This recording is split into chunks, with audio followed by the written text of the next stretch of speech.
என்னங்க, உங்ககிட்ட ஒரு முக்கியமான விஷயம் பேசணும். என்ன ரமணி? இந்த வீட்டையும் அந்த அவுட் ஹவுஸையும் வாடகைக்கு விட்டுட்டு ஒரு சின்ன ஃப்ளாட்டுக்கு போயிடலாமா? ஐயோ, இது எங்க அப்பா கட்டின வீடு, பரம்பரை சொத்து. இதை போய் வாடகை விட சொல்றிய? அதெல்லாம் முடியாது. அதுக்கு இல்லைங்க, இந்த வீட்டை வாடகைக்கு விட்டோம்னா எப்படியும் 10,000 கிடைக்கும். Heart of the city. Out ஹவுஸுக்கு 2,000 கிடைக்கும். மொத்தம் 12,000. நம்ம 3 பேர் தானே இருக்கோம். சின்னதா 5,000க்குள்ள ஒரு ஃபிளாட் பார்த்துட்டு போனோம்னா மாசம் 7,000 ரூபாய் மிச்சமாகும். அதுக்காக எங்க அப்பா ஆசையை பார்த்து பார்த்து கட்டின வீடு, இதை போய் விட்டு வர சொல்றிய? சரி, வராதீங்க, இந்த வீட்லயே இருப்போம்.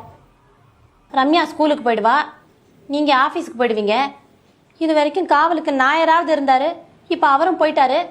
நான் இந்த வீட்டுல தனியாவே இருக்கேன். எவனாவது வந்து இப்படி ஒரு கல்லை தூக்கி என் தலை மேல போட்டு போயிடுவான். அது முட்டை கோச்சு, தள்ள போட்டா ஒன்றும் ஆகாது. உங்களுக்கு கிண்டலா இருக்குல்ல? அப்ப என் கழுத்தை நெரிச்சிட்டு போயிடுவான். பரவாயில்லையா?